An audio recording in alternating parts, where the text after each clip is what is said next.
Rolling Dice and Taking Names is sponsored by The Broken Token, creator of high-quality gaming accessories and storage solutions.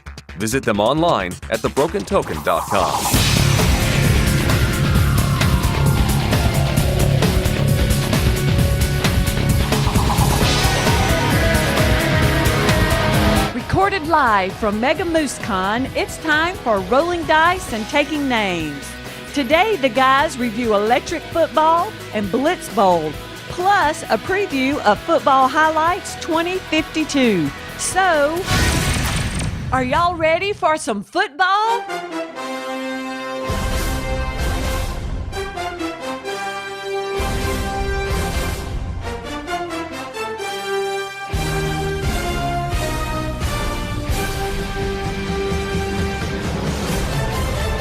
Hello and welcome to another episode of Rolling Dice and Taking Names. This is episode 152. All my rowdy friends, and I'm Marty. Tony, are you ready for some football? I'm always ready for some football, Marty. And yeah, this is Tony. So Marty, Tony, yeah. I just said that. I know. I said Tony. I know you did.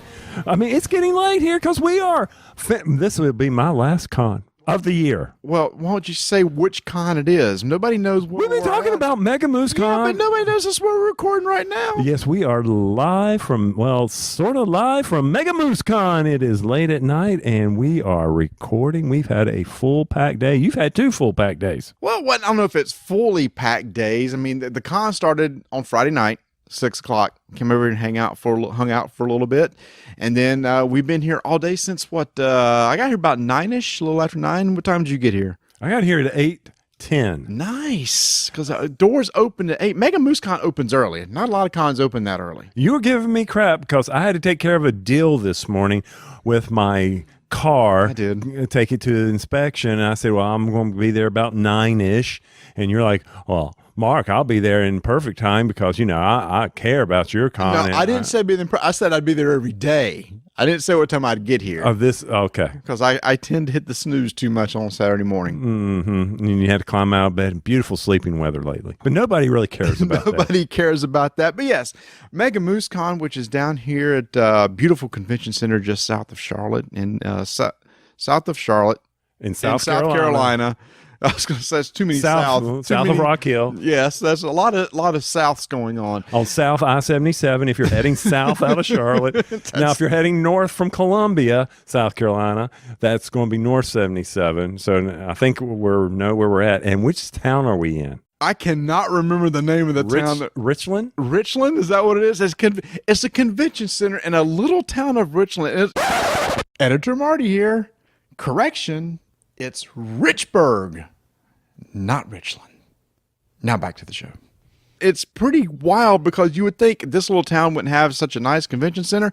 This is a gorgeous convention center. And Tony. And Marty. The head of the con, Mark Kell, who's on the Scurry Report, has given us a beautiful green room to record in. This is amazing. It's a pastel green. And Tony and I are lounging back on like couches and these really comfortable chairs in a well-lit room. And we got mirrors all over the place so that we can see. What are the mirrors here for? I think this would be a get ready for like a reception or something like that. I think it's a bridal room. Yes. It's a bridal room because they have a lot of weddings here and everything like that. So thank you, Mark, to giving us this nice little quiet place to record, because at 10:30 at night, the open gaming hall is still buzzing. There's a lot of people still left in there. Though you can tell it's getting late because I did look around, and as the day has worn on, I mean, you know, you start off with Scythe was on the tables. A whole lot of heavy Euros were out there. People were playing those. And as it's gotten later, I'm starting to hear, close your eyes. The werewolf, the party games are coming out. The party games are starting up. And I'm like, okay, so it's late. Nobody wants to get those heavy games. And I understand that. And this is what, year 3 of MegaMooseCon? This is year 3 of MegaMooseCon. And another fantastic year. Fantastic. It is. And somebody just came up to Mark a little while ago and just shook his hand and said, just thanked him for what a well-run con it's been. Mark really wants to make sure that everybody has a great time. He gives a lot of room and space to board gamers. We've had other conventions we've been to where it seems like the board gamers kind of get left out. But he has an RPG room. He has a play to win room, tons of game giveaways that were going on all day. So he does it up right. Yeah, but I mean board gamers left out because things like RPGs and miniature games take up so much space. Okay. That's what I meant by that. But Marcus said, because of that, I want to make sure there's one huge ballroom dedicated just board games, and then he has separate rooms for the RPGs and stuff that are going on. Yeah, wonderful round table so everybody can see. Yep. And I don't know what it was with my luck today other than pathetic dice rolls. For some odd reason, at every single round table, I was on the legs. You know how they fold out? These are those plastic fold out. And so, your legs can go under and not have anything. It seemed like every time I came up to a table, I was hitting my legs. You're straddling the legs? But there's the bar from the, right. And I was just like, I am getting so lucky that I keep pulling the legs off. But, I think that was just the thing. Pulling the legs off. Pulling, whatever. It's 10:30. So it's not that late. It is for me. Because I was up at 5:45 so I could make sure I got that car to the inspection so I could be here and support MegaMooseCon. You coming tomorrow? No, I'm not coming tomorrow. I have other things I have to get done for my big trip, where I will be gone for almost X amount of weeks. Can't say it because Donna will get very upset if I announce that we'll be on vacation for a certain amount of time. Why would she get upset? Because people are going to come rob me. Nobody listening to this show would think about coming to rob you. And anyway, don't you have the little camera on the front of the house now? I mean, for seeing when people come up to the front door? Yeah, and I've whined about how pathetic that piece of crap is. Lord, you whined about a lot of stuff this year. Speaking of whining. Oh my gosh, what? Okay, I'm going to tie this all together because, it is football time. Are you in a fantasy football league? I am going to be in a fantasy football league, and it's with some people that we know. Okay, I haven't signed up, not going to sign up. It's just, I think I gave up all the fantasy leagues about 3, 4, 5 years ago. You still do baseball, you do football, more power to you. It's just one of those things. Is this conversation going somewhere? Yes, it is. Okay. So you've gotten ready for football with your fantasy football league. Well, okay. Last year I won the fantasy league and I auto-drafted. So I couldn't make it to the draft, so it just auto-drafted and you won. And I won. Did you make changes? Oh, yeah. No, I didn't just let it rise. So every week I made changes to my lineup, made sure I did pay attention. I just didn't prep for the draft. I just let it auto-draft for me. And it did pretty darn well, actually. Okay, you didn't get a kicker in the 5th round. I doubt it, unless the auto-drafting software is really that stupid. So football's getting ready. They're getting the fields ready. Yep. Where I work, we overlook the Panther Stadium, and out there I see the ground crews going. Okay, they're cleaning it up, making it look beautiful. Panther Stadium is looking awesome, and I see them out there on their mowers. Speaking of mowers, yes, I got the Troy-Bilt mower in. I unpacked it. It would not turn left. What do you mean it would not turn left? All right. So when I pushed the mower, yes, I'll admit we're in the Carolinas and when we enjoy our NASCAR and we usually go around the track turning left. That's true. Right. Yeah, there's a lot of left turns here. Maybe they designed in NASCAR this country. They had it going the wrong way. But I'd push it to the right and turn it to the right, and the mower turned beautifully. I hadn't put any oil or gas in it. But when I would push it to the left, the wheels would bow in. I like how you're just talking and like you have the little aside. I didn't put any gas or oil into it. Like that has something to do with it. Well, it means you can't return it if you put oil and gas in it. Okay. You just kind of just interjected that right into the description of what was going on. So people will say, well, why didn't you run it? I don't need to run it because when I push it and I push it towards the left wheel goes in. So when the wheels go in, they're like they can't turn against themselves. It's usually like those buggies that I end up getting at the supermarket where the wheels are broken and the stupid thing won't turn. Yeah. Yeah. So the mower gets... Hold on. I got to clarify something. I said buggy, which is a southern term. So it's a cart. A grocery cart or a cart. cart. But here in the South, we call them buggies. So I get tomorrow, I get to pack the bad boy back up. I've already got a return order. So when I get back from our vacation, I get to call Troy-Bilt again, reorder the thing. They'll ship me a new one. And when the old one returns, or the one they sent me, they will credit me. So this whole mower incident, which started when I moved into this house back in March, has yet to come to resolution. It's amazing. Absolutely amazing. And when you get something that, it's a power tool from back in the time of Home Improvement with Tim Allen. Yeah, the 90s show. Yeah, I got a power tool. I got a new mower. I got pressure. I was all excited, and you can't use it. I know I'm whining. I can't help it. But I wanted my new mower. I wanted to be able to mow with this bad boy. But no, I can't. So tomorrow I get to spend 2.5 hours mowing my grass. I'm excited. With your old push mower. No push mower. It's the exercise I need. Well, good. It's not supposed to be too bad tomorrow. So why did I start all this? I have no freaking clue. And everybody else is wondering the same because thing, I could clean it up on the football, which is our football episode, and talking about the beautiful stadiums and how they're cutting grass, which led me back to my mower and why my mower has to be returned. Okay. So the mower saga does not stop. Even though we said we were going to stop it, it does not stop. We're going to continue it till I get a mower that works. We are losing so many listeners over this. That's fine. That's not fine. Hey, speaking of listeners, I'd like to thank a person. I don't know if you saw this, Tony, but we got a nice little review on iTunes just recently. But there's a statement in here that was kind of confusing to me. So this was a nice 5-star review from McReal_game_night. Okay. On iTunes. This was left on August 15th. And he says this: I started to listen to the show from the Dice Tower and really enjoyed the view on games. Don't hear that a lot. No. Usually people talk about the lawnmowers. The guys are more relatable to me, and it is nice to see a different demographic than other podcasts I listen to. They seem more like an everyman type. And I saw them in passing at a con. Now I wish I had more time to say hi. So the thing that kind of confused me, the guys are more relatable to me, and it's nice to see a different demographic than other podcasts I listen to. What is our different demographic? Because I'll be honest, a lot of the podcasts out there are a couple white guys sitting on the mic talking. It's an age. Is it because we're old? Yeah, it's an age demographic. And I'm fine with it. I'll own that. I am good with that. Yes, it's an age demographic, and I appreciate that. And if you see us at any con, or especially, Gen Con, please come up and say hello, stop us playing a game, whatever. I'm usually losing, so I don't mind the distraction. No, in fact, we were playing a lot of games today, and people come up and talk to us and everything like that. And we always take time to sit there and chat to people. I was actually out at Sal's food truck, which MegaMooseCon brings in to bring in lunch. And then a gentleman came up to me and, he said, started listening to the show a few months ago and appreciated it, liked us, everything. We just sat there and chat. And he said, am I bothering you? I went, no, I'm just sitting here waiting on my food to get here. And yeah. So we just had a nice little chat. So yeah, anytime you see us, just come out and talk to us. But I just thought that was funny that we're a different demographic, and I kind of had to pare it down to, all right, you guys are old compared to everybody else I listen to. But that tells you also with something we're going to talk about, and that is electric football.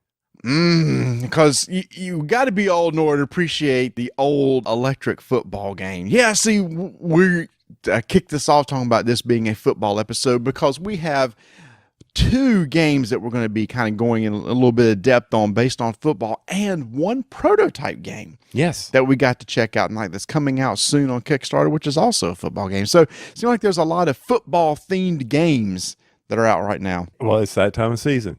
Plain and simple. Well, it's football season. Football season. And we're talking American football. That's true. I do have to clarify that because I believe for our brethren outside the U.S., football means soccer what is soccer to us? So it is American football. Yeah. Yeah, we got those in. But before we get over there. Yes. Did you play any outstanding game at MegaMooseCon that caught you off guard today? That caught me off guard? Yeah, that you said, I wasn't expecting that. I wasn't expecting that type of game. No, really. No, nothing caught me off guard. I mean, I played a few games there. I played a new game that's coming out from Plaid Hat Games, Guardians. They were demoing that at Gen Con, and we got an early copy, but I have not a chance to play it yet. But Roy Kennedy from Epic Gaming Night was here, and he had a copy. He said, would you like to play? And I went, yes, because that means I don't have to read the rules. Isn't that always a bonus? I love that. So we sat down and he taught me, and he said, this is smash up-ish. And I see what he's talking about, because at the beginning of the game, you got several factions to choose from, and you pick 3 factions to play, and you mix them together to build a deck. Mm-hmm. And then you have locations in the middle of the board that you're going to be fighting over. So far, that's pretty much kind of like Smash Up. But what happens is within this game, it's more gamey. Once we got into the game, the mechanics and strategy felt more like Warhammer 40K Conquest, the old FFG game that we used to play, where you would take your heroes and deploy them to a location, and then you would fight over that location. And once you win that location, you get X amount of victory points. And it was the first person to get 9 victory points wins the game. And you had to kind of take control of it. There was a little token on the card that you would push back and forth as you fought for it. And if you pushed it all the way to the end, then you would claim that and get it. And you would claim it by maybe killing a hero at that same location. You can move the token twice, or if you're the only hero there, you can move it once. So I was very intrigued by the game. I think it was very easy to learn. It'll be coming out later this year. Nice, fun little 2-player game. And now that I know the rules, I can teach you how to play. That's all that's important to me. And can you do it in under less time than you did right now? Wow. All right, well, fine. Then what did you play then? Well, I finally got to play a roll and write that everybody's been talking about and dying to play. Ganz Cleaver Sean. I don't know. When you said it, I wrote down Grand Schlong Cleaver. Is it Schlong Cleaver? I have. What's a Schlong Cleaver? I don't. Careful. This is the dice tower. I don't know what you said. Tower. I've tried. It's that popular roll and write game that everybody's going crazy about. Yes. This is one of those that maybe I think would appeal more to you. Now, I enjoy Knockmaw. I enjoy Knockmaw a whole lot. Mm-hmm.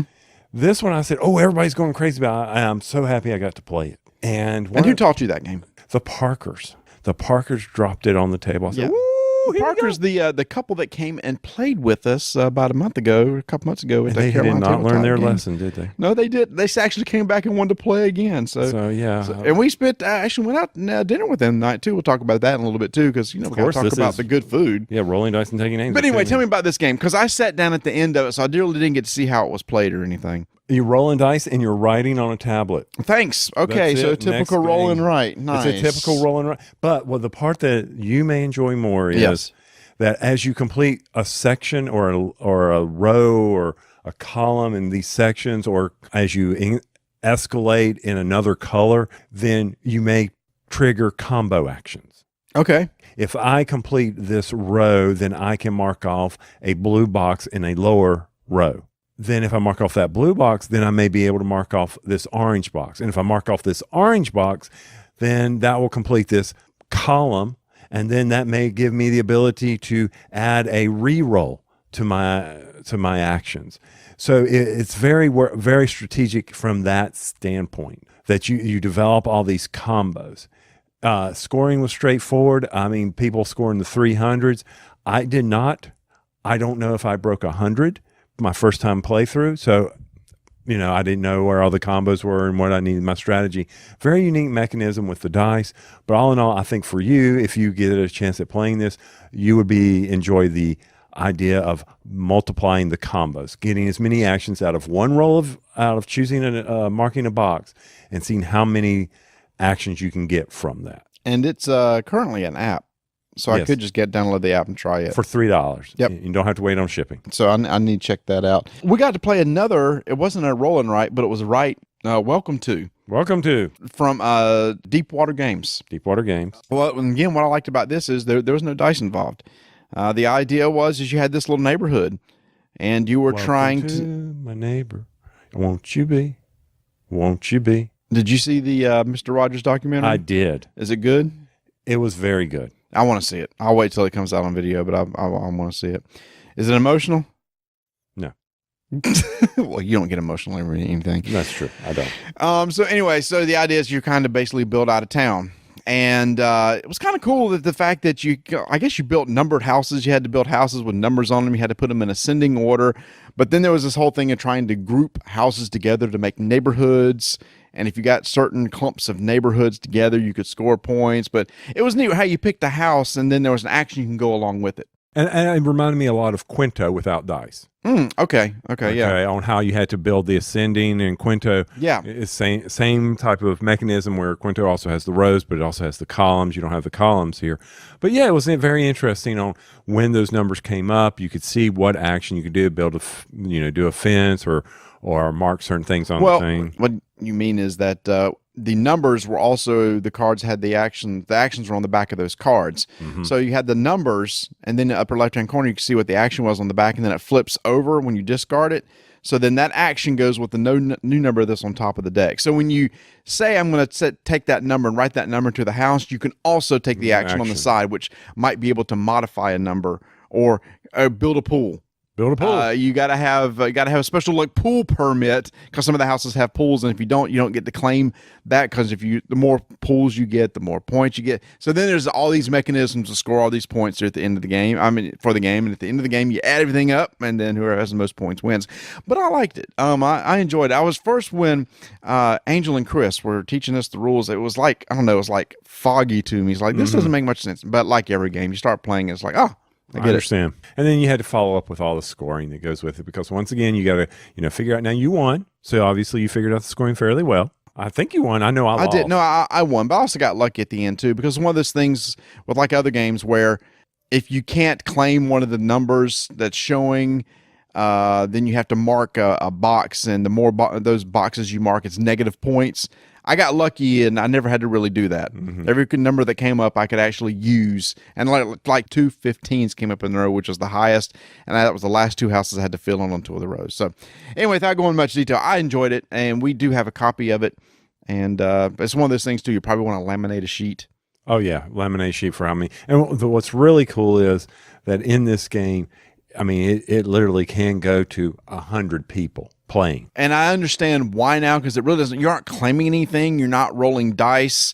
It's like there's 3 numbers that you can claim and one action for each of those numbers, and anybody can claim those. Right. And so, yeah, you project it up on a screen, and everybody sitting in the room could do this. Now, the more players you get, the more chance you have at a tie, things like that. Sure. But it all breaks down to is how well did you build your town, and do fences make good neighbors? And obviously in this game they do, because it scores you more victory points.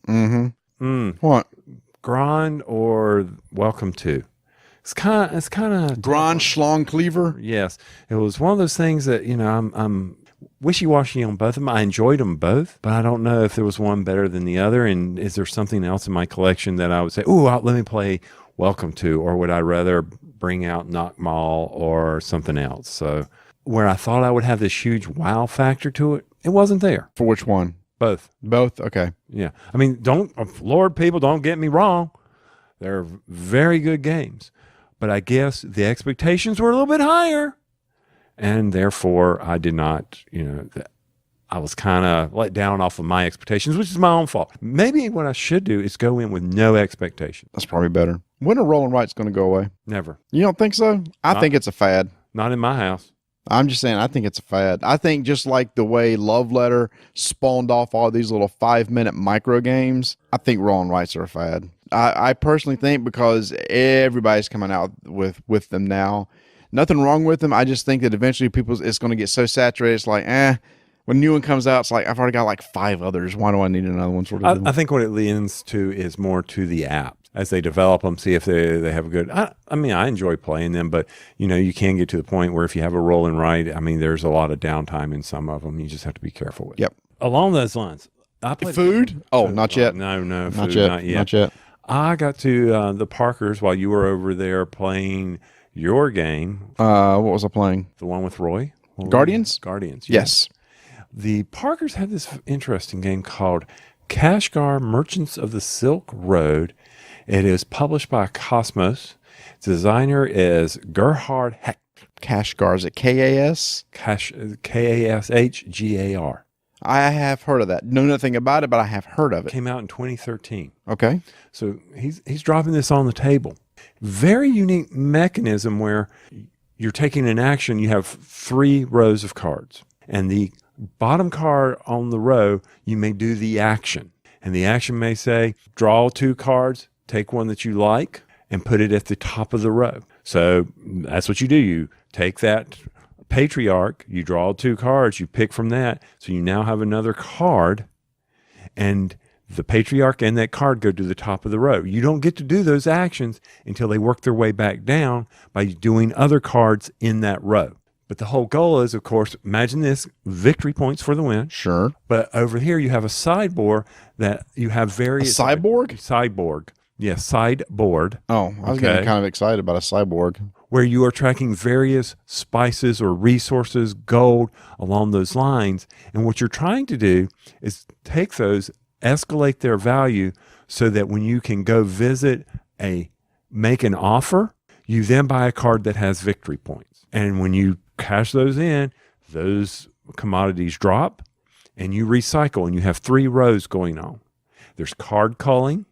The unique mechanism is that the actions, unlike a deck from a normal deck builder where you have 5 cards and you play all 5, in the 3 rows, you are now having to use the action at one of the cards at the bottom of the row, then it goes to the top of the row, and you cannot use it till it works its way back down. Very unique mechanism. I kind of enjoyed that one. There's one where I went in with no expectations. That's probably the best way. And I was like, ooh, this is kind of neat. Another game that we tried that we're not going to get into too much because we're going to be covering a lot later, more details, Wildlands from Osprey Games. This was demoed at Origins. It's by Martin Wallace. We finally got it on the table for the first time. It's interesting to see Martin Wallace come out with a miniatures type game where you got there, each person controls 5 miniatures, and the goal is to put your dudes on the map. And you go around and you try to kill each other or claim crystals. Each crystal you get's worth a point. Each person you kill is worth a point. First one to 5 point wins. But the unique thing about it is this card play mechanic where you have a hand of cards and the cards can indicate which of your characters can do what. We only played it one time. It's one of those things we're probably going to play a lot more and talk about a lot more in the future. But that's going to be coming out. It's going to be a big game coming out later in October. So we'll be talking about that more later. But we got our first play of it today. Yes, we did. I can't talk about the food. You can talk about the food if you want. Oh my gosh, we got to go to the front porch. Every time we come to MegaMooseCon, there's this nice little country restaurant right off the road called the Front Porch. I went there on Friday night before the con opened. I got me some chicken and dumplings, some fried squash and green beans. Okay. And topped it off with some apple cobbler. Topped off with a scoop of ice cream. Of course. Very good. So tonight we went over there. Everybody was excited to go, and it was like Angel and Chris, who kind of turned me on to it last year, and then Courtney and Kent and Roy and me and you. We got a big old 7-person table, and you got country style steak, I believe it was. Country style steak, fried okra, and mashed potatoes. I got mashed potatoes and fried okra and flounder, and just a good little country place. But that was a whale you had on your plate. That wasn't no flounder. That was a big old piece of fish. But it was funny that when we were checking out, the lady at the register, remember, this is just a little country restaurant where usually just local folk come in there and they hang out and have their meal and socialize. The lady's like, what is going on? Because we had a full table there. There was another table of like 9 or 10 people that came in. So a lot of people for the convention came in for it. And I explained to her what it was. And she said, y'all kind of caught us off guard. It's like they didn't have enough workers in there to cover everybody. So but anyway, if you ever come to MegaMooseCon, you need to check out the Front Porch. Yes, because they do a lot of the business, she says, on Sunday where they open up all the rooms in the old house and everybody comes in. And they come in after church. Come in after church. Come after church. You don't want to go right at noon on a Sunday. No, get you some fried chicken and you're good to go there. But yeah, it was very good. Did hold off on the dessert. You did hold off on the dessert. I was a good boy. But then again, you know, that was enjoyable, but I wish I had gotten the fish. God, that looked like a good piece of fish you had. Man, I have to remember that next year. Are we coming back? Yeah. Oh, okay. Because I like supporting my good friend Mark. Okay, well, good. You know what? What? I need to, I've been drinking Coke Zeros all day. Can we take a break? Take a break, and then we'll come back and talk about some football. Have y'all got Detective yet? You know that big hot game, Detective from Portal Games? What are you yawning over there for? Because I'm waiting for you to finish up so I can take a shot at Detective. That's true. We only got one coffee between us. And actually, Vanessa just last week was telling me, okay, we need to play again. She's ready to play. Well, and that's fine. And I need to. I tell you what, I just need to go out and get my copy and stop waiting on you. But I'll be gone, so by the time I get back, I will invest in my copy of Detective. And coming out at Essen, we're excited about another game, a Monolith Arena. Ooh, that's going to become like a new version of Hex. Of Neuroshima Hex. And we hope that maybe we can get Ignacio on, timing works out, and he can come on and tell us all about this game and how it came to be. So if you're interested in Detective, or maybe learning a little bit more about Monolith Arena, which I'm sure he'll be talking about more as we get closer to Essen, you can go check that out at portalgames.pl. What, you want to say something? I want to point out, if you want to get ready for Monolith or have a good general direction, download the Hiroshima Hex app. That app's actually really good. Learn how to play the game and everything. Mm-hmm. So again, you can go check that out at portalgames.pl/en for English.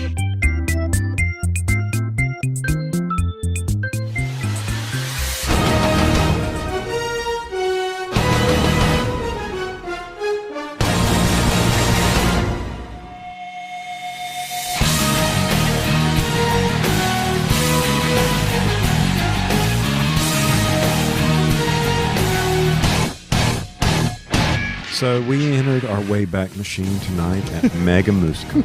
Yes. We were jonesing, and you heard us talk about it at Gen Con when we saw Tudor Games with the new electric football, and you have one.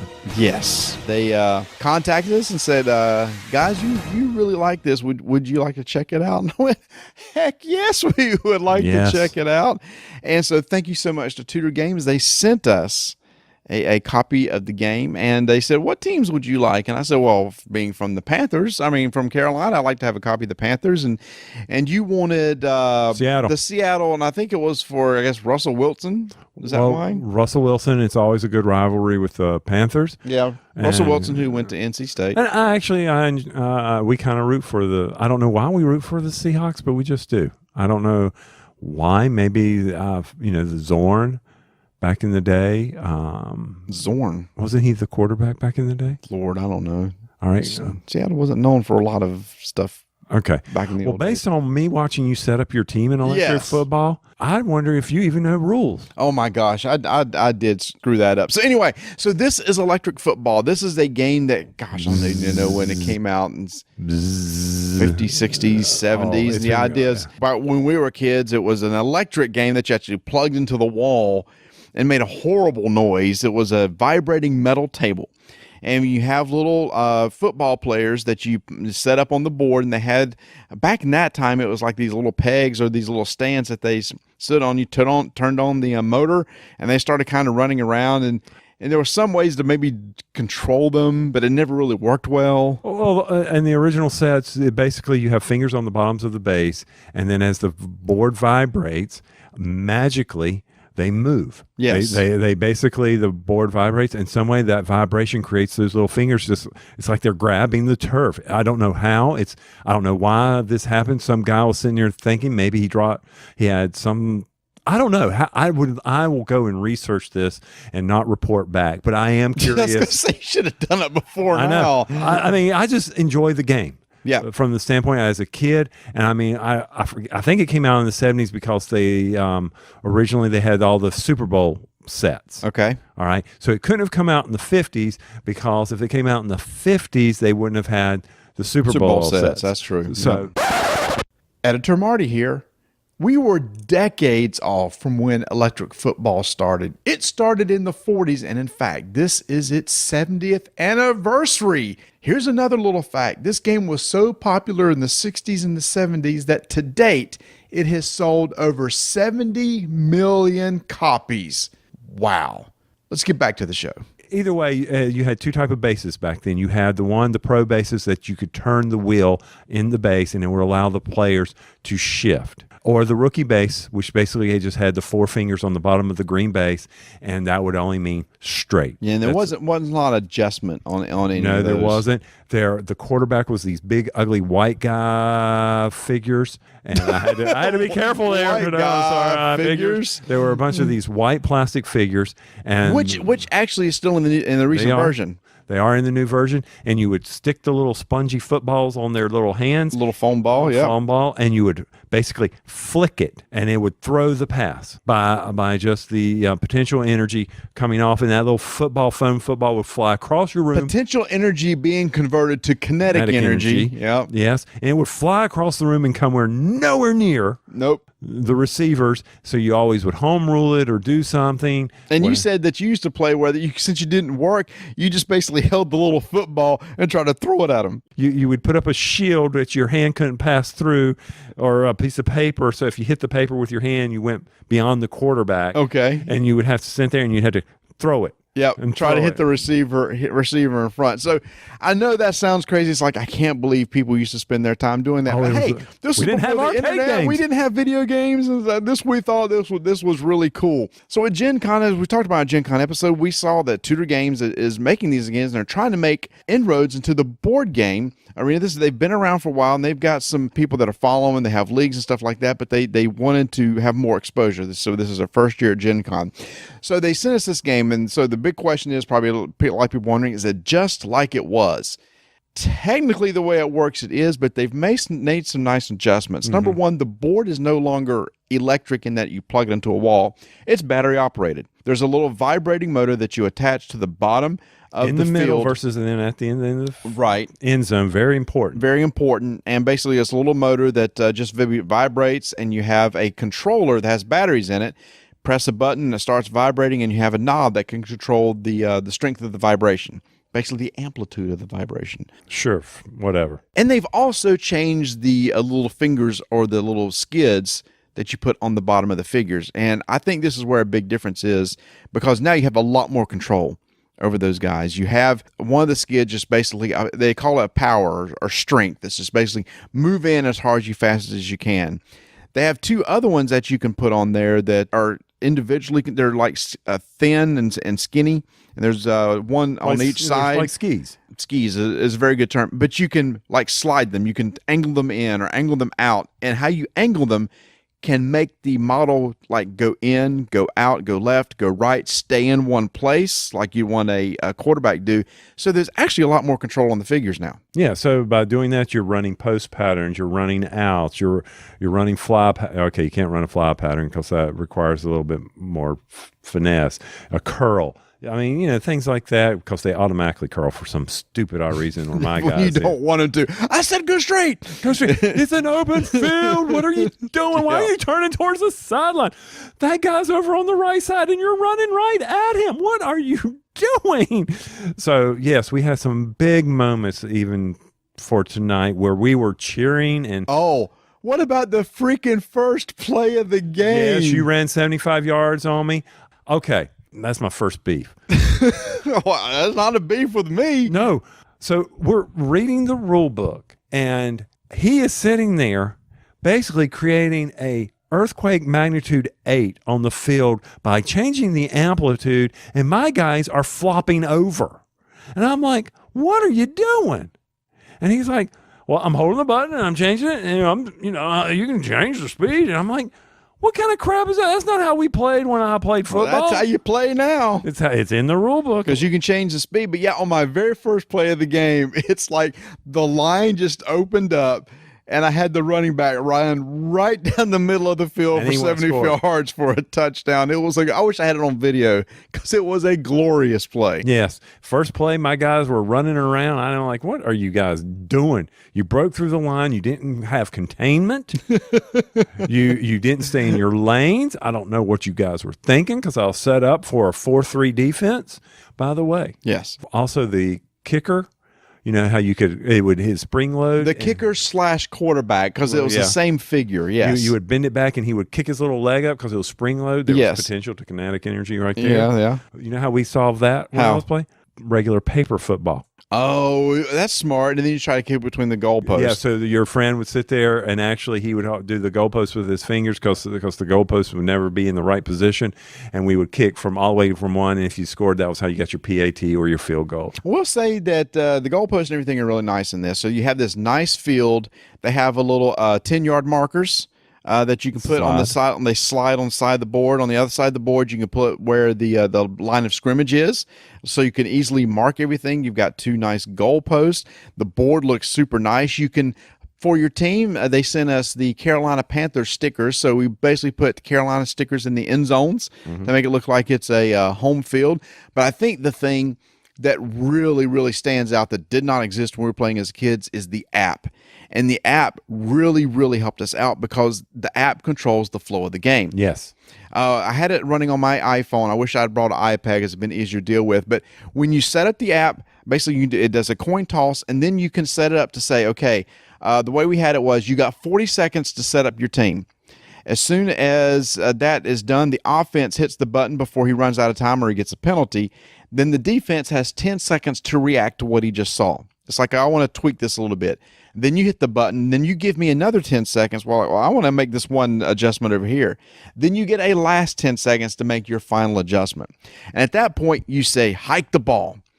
And what you do is you say that I'm either making a pass play or a run play. Mm-hmm. So, Tony, I would say, okay, I'm going to be running the ball. This guy, I point to one of the running backs, say, he has the ball.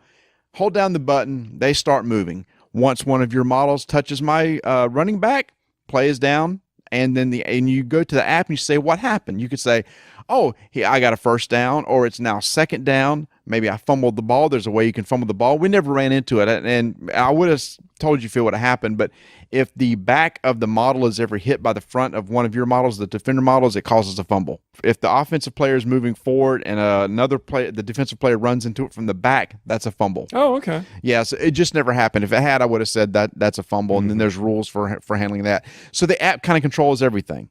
When you score a touchdown, you could say, hey, I scored a touchdown. It tells you scored a touchdown. But what we liked was this. We talked about the little quarterback and the kicking, and you had to try to flick the little foam thing. We aren't that good yet. That takes a lot of practice to be able to flick that little ball. So the app gives you a little option it's a little skill test. When you want to pass the ball, if you've ever played Madden, it was the same sort of thing. It has a little gauge that goes up and down, and wherever you stop it is how far you're going to throw it. And then it has a little line that moves left to right, and you try to stop it right in the middle. And if you do so, you might successfully kick a field goal or make a pass. So now you're not trying to flick that little ball out of the field. When you said how far you throw it, that's not necessarily true, because there was no way to put in yardage or anything like that. I think that's true. I think we don't know the mechanism. I was trying to figure it out because you incompleted some passes where it looked like your timing was perfect on throwing the pass. Mm-hmm. I'm thinking that the up and down is saying, okay, depending on where you hit here, plus in coordination with where you hit in the bullseye circle that you're trying to hit, determines your percentage of completing a pass. Okay, yep. That's the only thing I can guess, because other than that, it is pure magic. But what was nice about that, it made the game move quicker. And again, I believe those that really know how to play this game, and there are leagues out there. Oh, gosh, there's a lot of people that's really into this, and they form leagues, and they draft teams, and they play their games. They do know how to control the little guy flicking the little felt ball across the field, and they have really good control. But we just wanted to kind of go through it. But the beauty thing about the app was it made it quick. It made it flow. Because as kids, we were like, oh, I'm going to move this guy here. I'm going to move this guy here. With the app, it's like, nope, got to get this set up. Go, go, go, go, go. And the clock was running pretty much the entire time. We played a full 60-minute clock. Mm-hmm. But most of the time, the clock is running and no play is happening like in real football. There's only 7-8 minutes of actual play of football for 60 minutes. It was probably the same way for us. Yeah, and from my standpoint, I enjoyed reliving the nostalgia. Mm-hmm.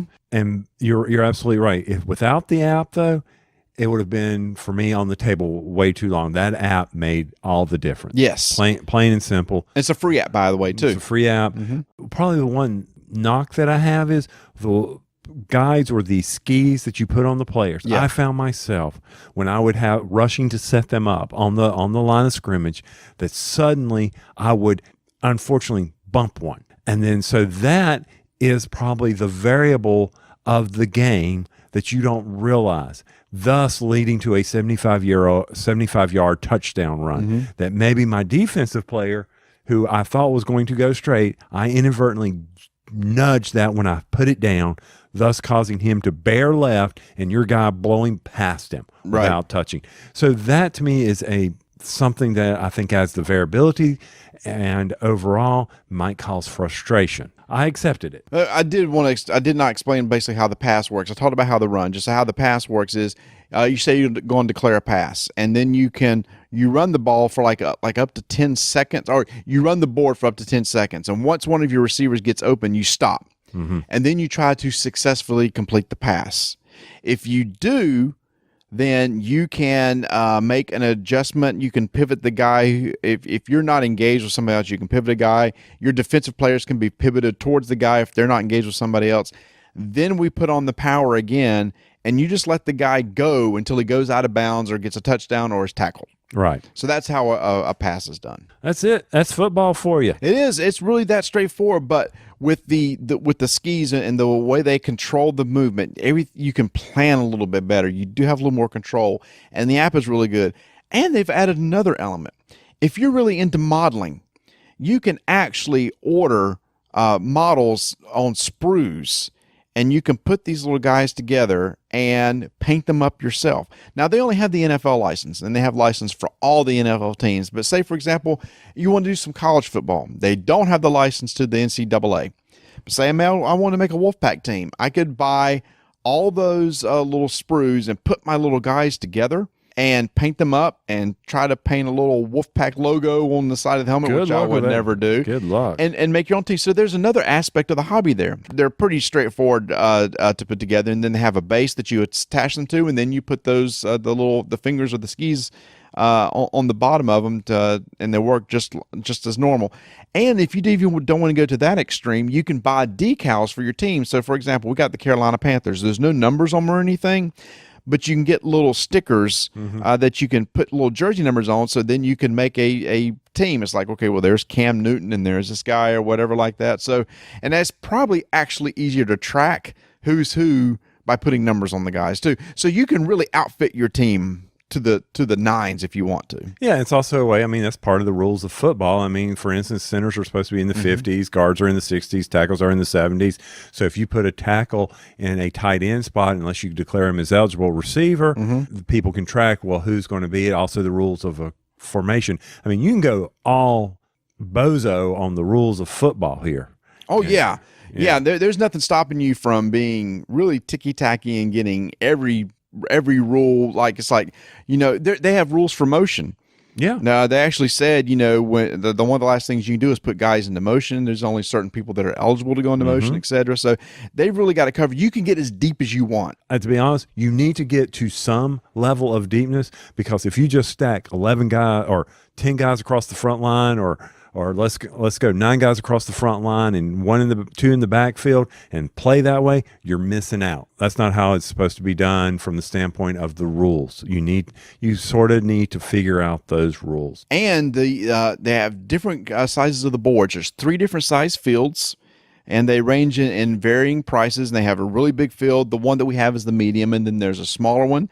So you can get just like a base set for like around $60 or something like that. The teams aren't too expensive. You can get whatever, like I said, you can get the fully licensed NFL teams. The game comes with a couple teams already that was included in the box. So you get a couple teams, you get some felt balls, you get the goalpost, the board and everything. You know what? I was thinking back, I probably got rid of my original football. I carried it probably up until about 10 years ago. And you had it that long? I had it that long. I never got rid of it. And I had, I think, 6 teams. I had Pittsburgh, I had Kansas City, I had Oakland, I had the base red and the base yellow, and there was one more team I can't remember. It was whoever Kansas City played in a Super Bowl, and not the original Packers. I forget what the other team was. So anyway, I loved it growing up as a kid. We played all the time. But if I had an app and this, we would have been playing it even more. And like I said, there are people that are doing full leagues. You can get 8 teams, 10 teams, or whatever. Run a regular season. Like this week, this team plays that team, and then based on your record, you go into the playoffs. I mean, you can do a full league type thing with the Super Bowl at the very end of it. Right. So that's Tudor Games. Now, if you have interest in this, you can go check out their website at Tudor Games and find out a bunch about the different configurations they have. Like I said, they got a lot of different options. If you have any interest in the NFL at all, you can go check that out. I asked them, I said, what about if people really aren't into NFL teams? Have you considered maybe using the same mechanics, the same mechanism for doing a different type of board game? Maybe a fantasy game to where orcs are fighting somebody else, just to make it a little bit different if people aren't crazy about the full theme of American football. And it said something they've talked about, they've been approached about. So we'll see where it goes. But nostalgia purposes is great, but it's not just that. They've updated it with the app. It's easier to control. It's not as finicky as what it used to be. We ran plays tonight that actually worked. Like you said, you ran some ends, you ran some post patterns with the receivers, and sure enough, they were freaking open. Ran the app, he caught the ball, you got 15 to you had one big long pass play, and then he ran right at your guy who's sitting there sitting and spinning, and that was my fault. See, that's another important thing too. I forgot I had him configured as a quarterback, and the quarterback doesn't move. He just wanted to stay in the pocket. I forgot to flip one of the little skis around so that he would be able to move as opposed to stay in place. Yeah, but had you done that, I would have scored. Instead, he's sitting there spinning, and my guy ran right at him. Yeah, that's true. He ran right into him. He would have been benched. I might have had him on the practice squad. Yeah, laugh it up now, Chuckles. Well, I can't. But I was yelling, and everybody. Oh my gosh, you talking about the hit of a con? Everybody was coming around looking. It's like, is that what I think it is? Oh my gosh, is that new? Are they still making that? Is that always? So where did that come from? It's yep, it's still available. And then one guy's like, I don't understand how that worked. Yeah, he had never seen it before, and we were trying to explain it, and we were not doing a good job explaining it, and just it's like, well, it vibrates and the guys move. It's magic. They do it. It happens. And then and we're going to wrap this up. But the other thing, if the person you're playing is sitting there tapping the table with their hands as they're making points, your guys still move. Stop it. Tapping the table. You were sitting over there and you would bang the table when you would make a point, and our guys would shift. I was ready, offsides. Start throwing the flags. I'm like, what are you doing? Oh, that's a good thing. I think I mentioned this too. The cool thing about the app is if you don't get your guys set in time, it actually comes up and says penalty. It's going to be like a delay game. You got to move everybody back, 5 yards and stuff like reset that. All of them, yeah. There is a little thing of getting 11 guys set up again and all that, but that's just kind of the part of the strategy of the games. Again, if it's something you're interested in, I highly recommend checking it out. It's been redone. It works really well. And if you're into board games, it's definitely very much a board game with a little bit of a vibrating field or table to it. So, again, that's Tudor Games Electric Football. Well, Miniature Market is out there producing some new tiny terrain for you to take a look at. That is some of the neatest stuff to bling out your RPGs, your board games, whatever you want. Your miniature games. Your miniature games. Yeah. Whatever you want to do, that tiny terrain stuff is so cool. Paint adheres to it well. Yeah, it does prime at first, but yes. Yep, get a little prime on it, put a little wash on it. You got a beautiful stone wall happening right there, maybe a few obelisks. In fact, we've been doing that at the house. We've been taking those, the walls, like you said, they're very easy to do. Prime them like a gray, put a black wash on them, they're ready to go. So be sure to check out the tiny terrain at miniaturemarket.com. Oh, and of course, they've got some board games here and there. They've got those. They've got all the Gen Con selections that you want. Don't forget about their pre-order capabilities. And in a couple of months, that big Christmas special, go ahead and tease it right now. You know they do that big Christmas clearance, so start saving up your money. That's miniaturemarket.com.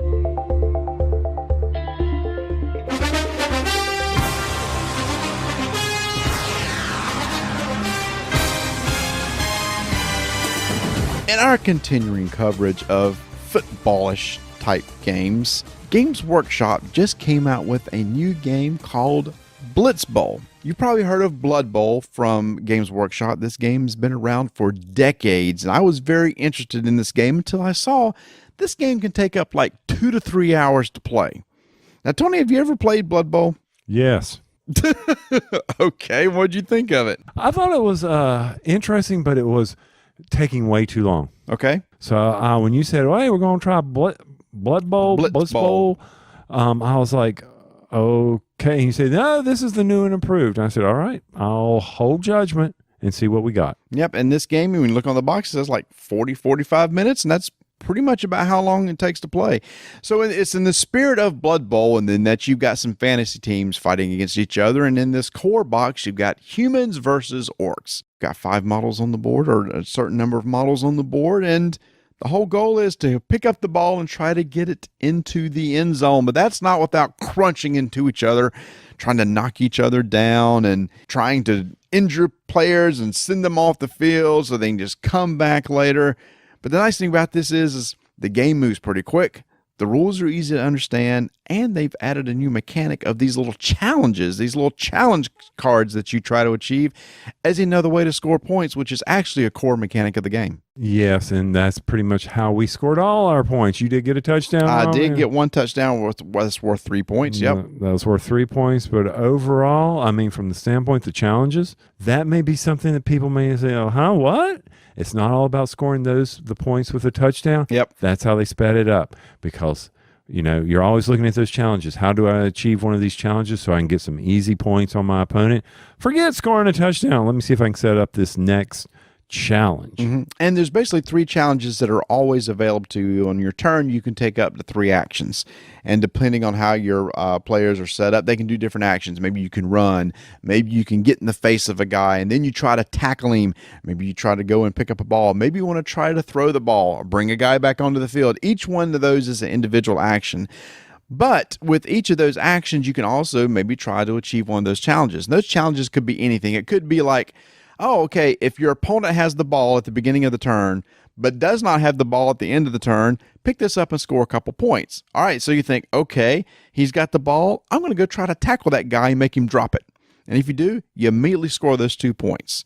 Or it could be it's, hey, if you get 2 of your guys down near their end zone, then you're going to score some points. So you try to rush everybody down. Or it could be if you injured somebody or if you tackled somebody, score these points. So you're constantly trying to score these objective challenges on the side of the table, which was interesting. Like you said, Tony, it's like, do I do that? Or do I actually try to play the game of football in order to score a touchdown? Yeah, and I think on my side of it, when I was playing this game, I ended up doing more of the football. Then I shifted over to the challenge, and I forgot about my other players.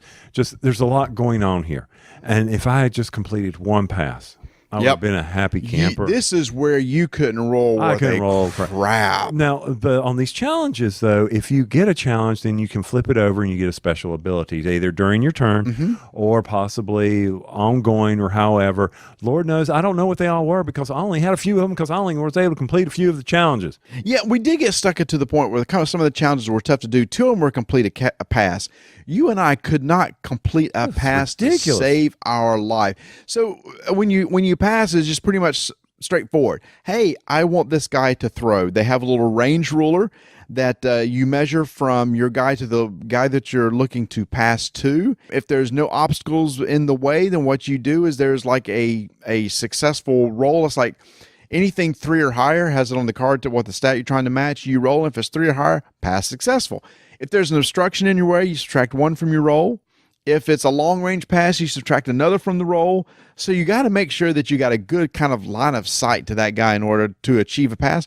But I swear we just could not get it. So, I mean, I appreciate that from the standpoint you got to remember your modifiers. There's only 3 stats on the card. There's only 3 There's move. There's the successful throw check and an armor check. An armor check, so whether or not you got to pull them off the field because they got injured. Yeah.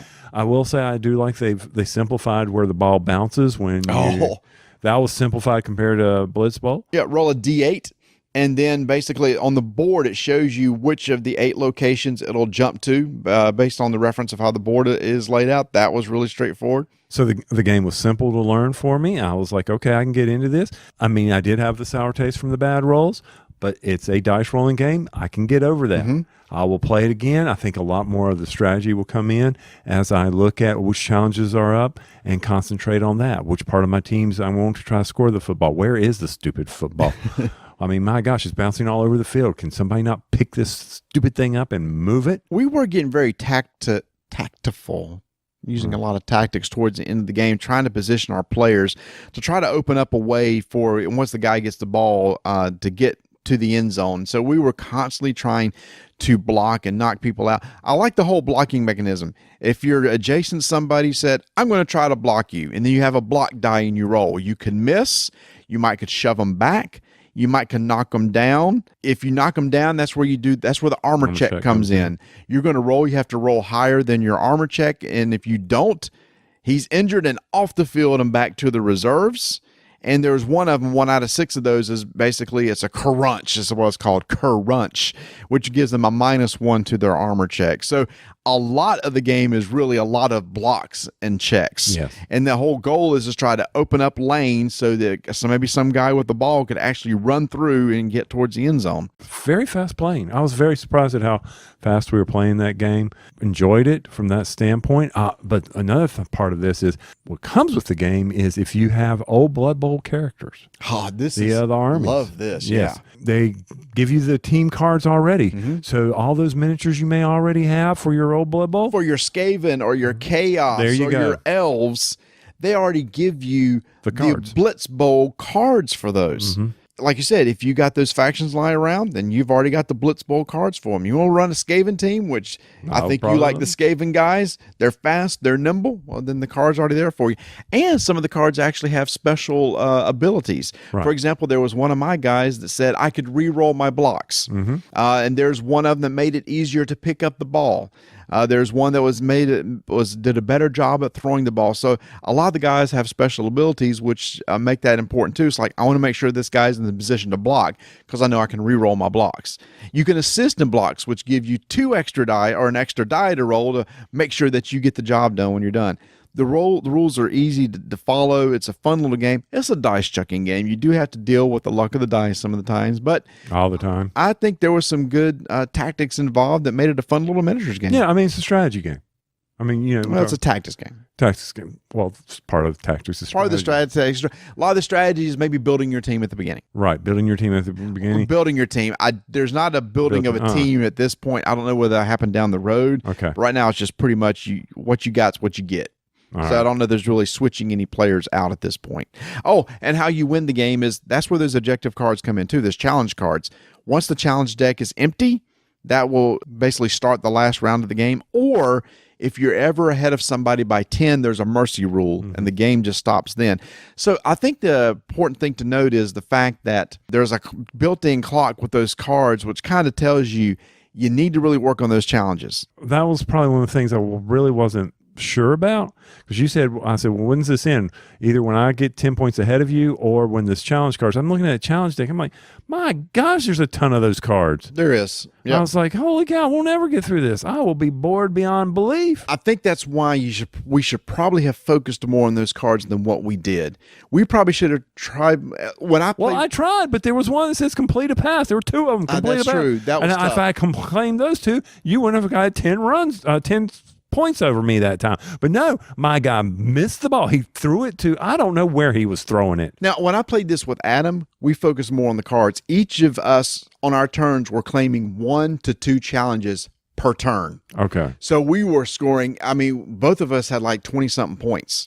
And there was only 1 touchdown score the entire game. So that was kind of the interesting thing is like, isn't this game about scoring touchdowns, but I'm focusing way more time just trying to meet these challenges more than I am trying to score the touchdown. When you were playing me, I was more like setting up the field, setting up the blocks, trying to get the ball so I can score a touchdown, of not worrying about the challenge cards because I knew that was for worst 3. That's where it could drag because if you're not claiming the challenge cards, the only way the game will end is if you're up by 10. Right. That's what I'm saying is they probably want you to focus more on the challenge cards than what we did. So this Blitz Bowl from Games Workshop, again, if you're looking for a lighter version of Blood Bowl, if Blood Bowl seems too long and too intimidating to you, then I think this is a really nice little niche game to get to the table, to get that Blood Bowl feel that you can easily play in 45 minutes. The models are gorgeous. They're pushed to fit.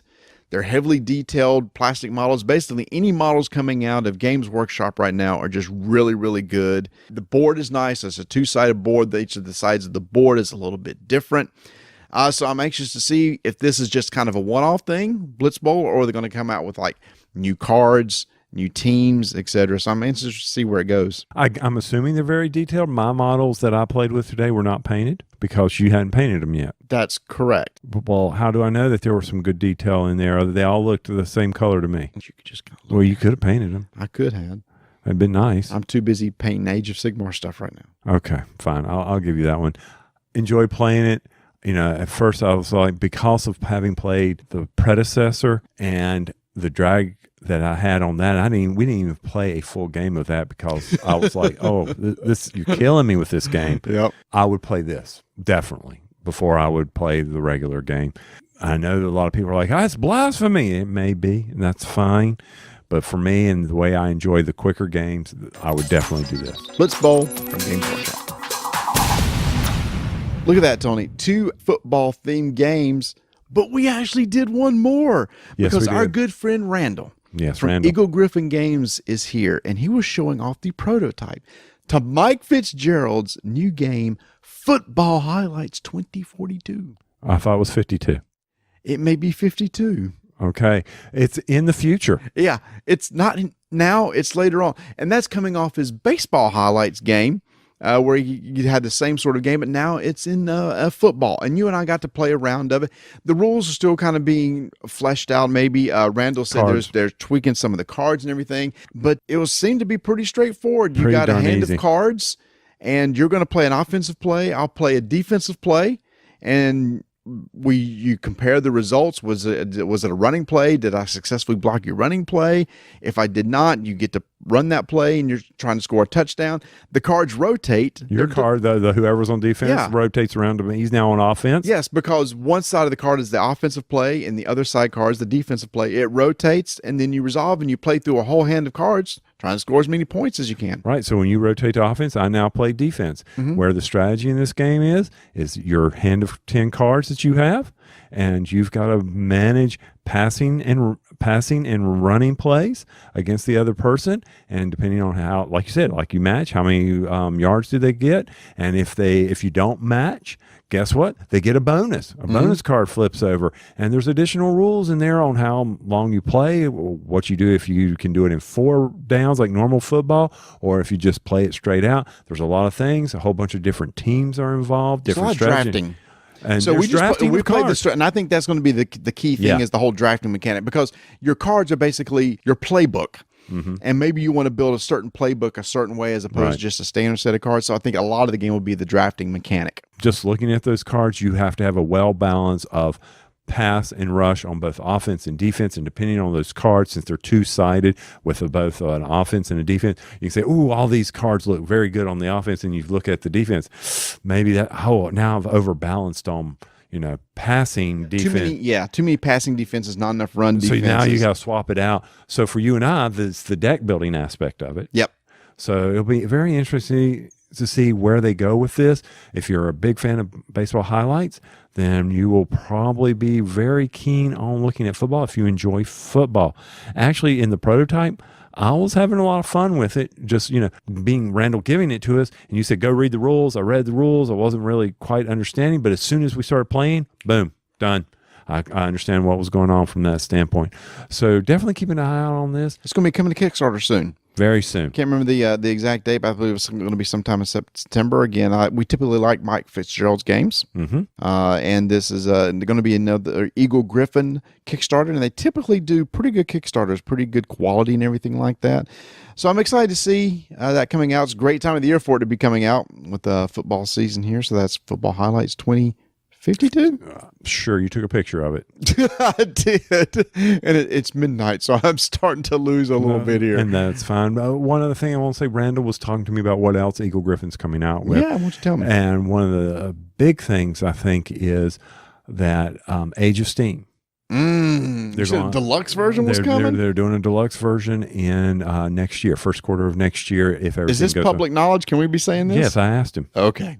I mean, why not? I mean, just start saving your pennies, people. Plain and simple. Age of Steam. Have you played Age of Steam? On my iPad. So is this going to be one we're going to like? I will like it. Okay. It's a train game. So I enjoy it. And then also they're working on another map for Railways of the World. Oh, nice. So they've got things lined up. You need to teach me that game sometime. I will be happy to teach you that game sometime when I'm not playing a football game. Okay. Well, I think we've exhausted the football games for right now. So from a MegaMooseCon, we've had another successful outing. I can't wait for next year because this is my last con for the year, so I get to recycle them. I don't get to go to any more. I'm all done, and that's fine.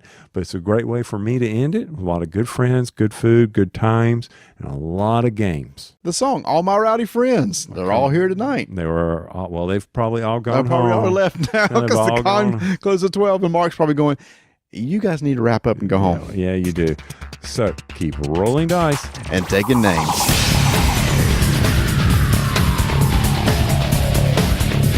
Thanks for listening, and thanks to those of you who leave us iTunes reviews. If you ever leave us one, you never know, it might be read on the show. And if you want to support the show, you can do so at podpledge.com/RDTN. Every little dollar helps. All my rowdy friends are coming over tonight. I got buzz all over my balls. Yes, you do. I mean I know. the I phone knew ball what you on the meant. microphone. I know what you meant. Did you? Yeah. I was watching you pick at it.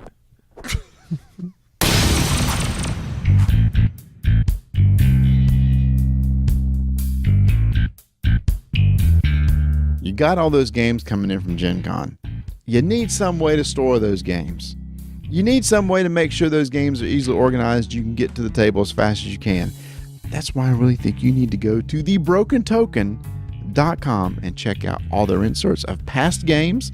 They've got new inserts coming out all the time. They were trying to keep up with all the latest games to make it easy to get a game off the shelf, set up, play, and then put it back. If you want to find out more about all the inserts and dice towers and all the little goodies and bits they have, make sure to go check them out at thebrokentoken.com.